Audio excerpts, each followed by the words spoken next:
Salut les gars, j'espère que vous allez bien, bienvenue dans cette vidéo. Aujourd'hui on va parler du scan 223 de Jujutsu no Kaisen. Je l'ai lu avec le site de Maizé en version pirate en fin de semaine, et puis je l'ai relu directement aujourd'hui sur Manga Plus pour avoir une autre traduction. C'est un manga tellement compliqué que je dois avoir les deux traductions directement pour comprendre les tenants et les aboutissants de ce que a voulu nous raconter l'auteur, ce cher JJ Akutami, comme j'ai dit depuis plusieurs vidéos, qui est assez brouillon, un petit peu dans son histoire, dans ses explications, dans sa gestion du pouvoir, qui semble aussi compliqué que le nen, mais qui est beaucoup plus flou à mon niveau. Mais ça me dérange pas, c'est ce que j'adore dans Jujutsu Kaisen, c'est de pas tout savoir, c'est de ne pas avoir tous les éléments. Ça me rend le manga un petit peu occulte, un petit peu étrange, ça m'angoisse, et c'est une atmosphère que je retrouve dans pas beaucoup d'autres œuvres finalement, parce que même dans Hunter x Hunter, c'est tellement lisible, c'est tellement bien expliqué que tu comprends le sentiment des personnages, mais voilà, il y a toujours une explication. Tu sais que l'auteur te prend par la main, t'amène directement d'un point A à un point B. Dans Jujutsu Kaisen, il y a des choses que je ne comprends absolument pas. Mais ce chapitre apporte des réponses et on va surtout travailler dessus parce que c'est la crainte que j'ai personnellement et c'est la crainte de beaucoup de personnes.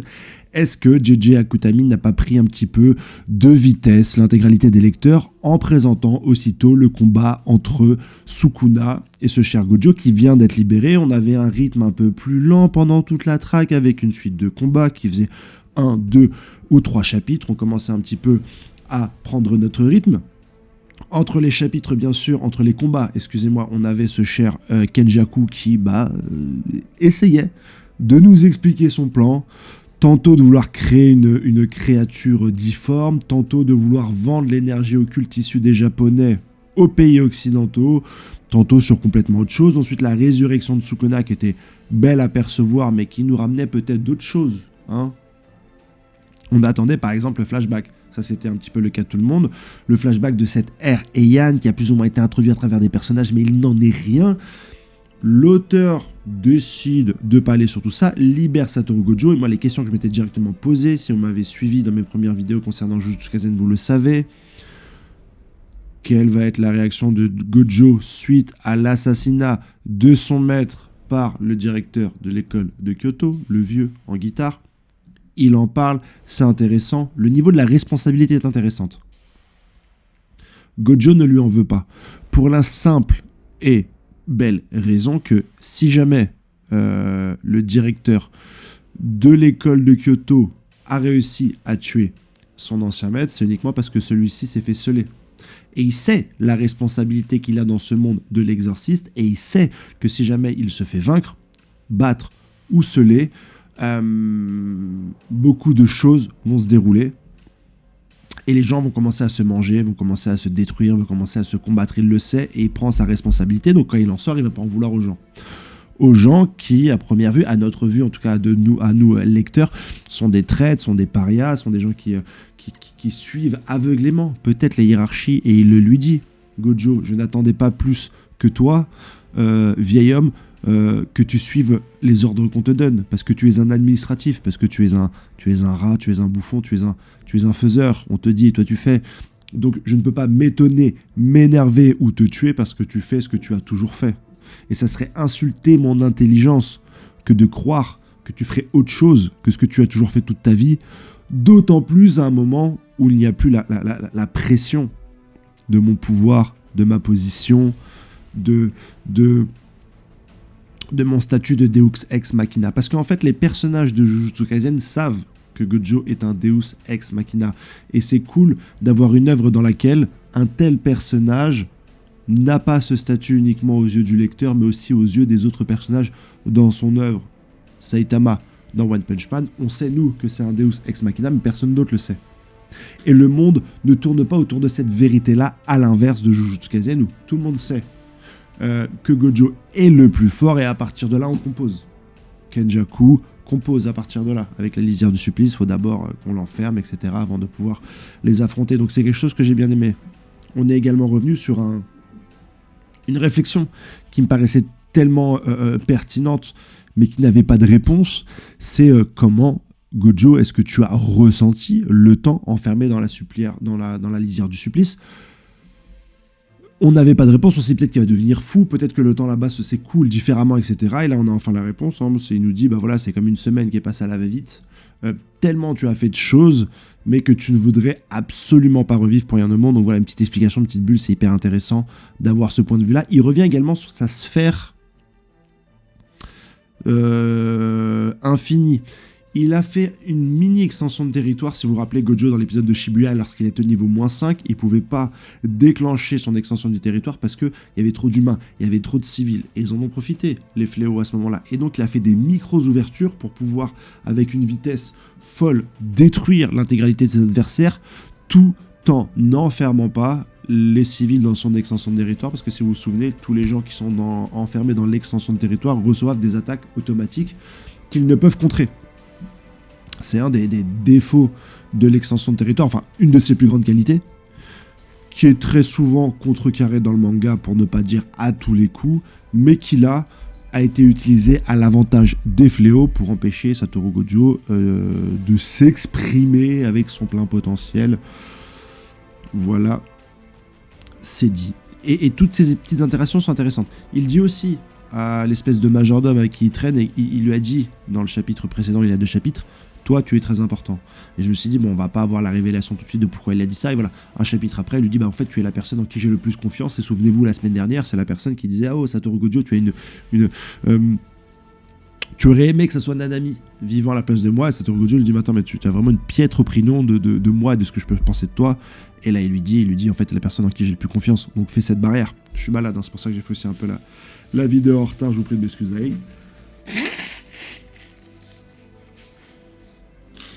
Mais toute cette mise en scène et ces petites réponses, je suis content. Et Jeiji Akutami peut articuler, à travers des flashbacks, à travers des dialogues, toutes les intrigues qu'on attendait. Au lieu de les faire directement dans l'histoire, il peut les faire à travers le combat, et ça peut être plaisant. Ça peut être vraiment plaisant d'avoir ça, d'avoir le combat et d'avoir les sentiments de Satoru de Gojo, de toutes les questions finalement qui se posent. Il se pose des questions envers les humains qui sont au niveau -5. On lui dit, bah voilà, plus tu te rapproches du niveau -5 et plus c'était un peu chaud, mais voilà, les personnes que tu as réussi à protéger par tes résidus d'énergie occulte qui ont bloqué les fléaux, ça a permis de sauver certaines personnes. On a, comme ça, dans cette œuvre-là, des bribes de pouvoir, de choses qu'on peut faire avec l'énergie occulte qui sont pas forcément plus définies que ça, mais qui, quand elles sont données ici et là, donnent un effet de réalisme, parce que dans la vraie vie, on t'explique pas toutes les techniques, tous les tenants et les aboutissants des choses qui se déroulent, qui en découlent. Donc, j'apprécie. On a cette fameuse femme Utaime que je ne connais pas du tout, et ce vieux papy qui vont faire de l'exorcisme à leur plein potentiel. Tu apprends, et c'est dit différemment, plus tu deviens fort et moins tu as besoin d'incantations, de signes de main, de gris-gris avant de pouvoir jeter un sort. En contrepartie, ton sort est un peu moins puissant, mais il est beaucoup plus rapide, et en combat, t'as pas le temps de lui dire, attends, poule renard vipère, on va essayer de... Tu vois ce que je veux dire. Donc là, ils font des incantations, et il se trouve que ça va influencer sur le premier coup de ce combat. Et ce que je trouve intéressant dans ce combat, qui est un combat de... On dirait de gros boxeurs. On dirait de gros boxeurs. Tu vois, c'est George Foreman contre Mohamed Ali. C'est l'exorcisme le plus puissant de notre époque contre l'exorcisme le plus puissant de tous les temps. Juste l'affiche, c'est intéressant. Et puis il y a cette question. Finalement, qui est le challenger des deux? De ces deux êtres qui ne se connaissent pas. Je crois que ça a été dit plus tôt dans le manga que les extensions du territoire sont devenues de plus en plus complexes à travers le temps. Qu'avant, elles étaient très simples et que maintenant, elles sont devenues de plus en plus complexes. Est-ce que cette règle, et dites-moi en commentaire déjà si elle est réelle, parce que je te cite ça de tête, est un indice concernant le décalage, la différence de pouvoir entre Ryuma et Gojo. Ça peut être une bonne question. À la vue de ce premier coup, c'est donc Sukuna, le Ryomen Sukuna, le challenger. Est-ce que... Et c'est déjà un indice, parce que dans la plupart des mangas, celui qui est présenté généralement comme le favori, c'est celui qui perd. Dans l'intégralité des mangas, c'est celui qui, dans les premiers instants, est le plus en difficulté, qui scénaristiquement réussit à remonter la pente, un petit peu. C'est un petit peu ça, j'ai l'impression. Donc c'est encore un élément qui va nous démontrer que Gojo risque de perdre. Après, avec GG Akutami, il va très certainement y avoir une issue qu'on n'a pas vue. Sceller, receller, diviser, fusionner, on sait pas trop ce qui va lui arriver, envoyer dans le futur, envoyer dans le passé. Ça pourrait être terriblement intéressant d'avoir Gojo qui est renvoyé dans le passé, puis avoir un nombre infini de choses, mais en tout cas, il y a beaucoup de gens qui s'alignent sur le fait que Gojo risque de perdre. Mais en même temps, si Gojo perd, ça nous ramène à une fin de manga, et comme j'ai dit dans ma vidéo de la semaine dernière, à une bad end complètement assumée. J'avais parlé de SNK où ça ne l'était pas, alors forcément le génocide se déroule dans SNK, mais les personnages principaux réussissent à s'en sortir, beaucoup de gens s'en sortent, pas le héros, Eren, faut leur accorder, mais là j'aimerais vraiment une bad end totale. Je ne suis pas sûr de comprendre. Arrête, tais-toi. Je suis en train de faire une review. Vraiment totale, c'est ça qui serait intéressant, pour vous dire la vérité. Est-ce que JJ Akutami va nous le donner? Je sais pas, peut-être, mais en tout cas, c'est ce que j'attends. On va très certainement avoir dans les prochains chapitres également le rôle de tous les exorcistes qui sont à côté, aussi bien du côté de Kenji, Yuta, Maki, Itadori, le héros, et de l'autre côté Kenjaku qui va essayer de tuer tous les exorcistes plus ou moins qui ont survécu à cette traque pour faire sa bébête, sa grosse bébête. Donc beaucoup de choses vont s'articuler autour de ce combat de géant. Et l'intérêt va être là, je pense. Mais pour une entrée en scène, je trouve qu'on est très bien. Autant la libération de Gojo, que la phase d'entraînement qui a duré un chapitre, que ce premier coup, c'est titanesque.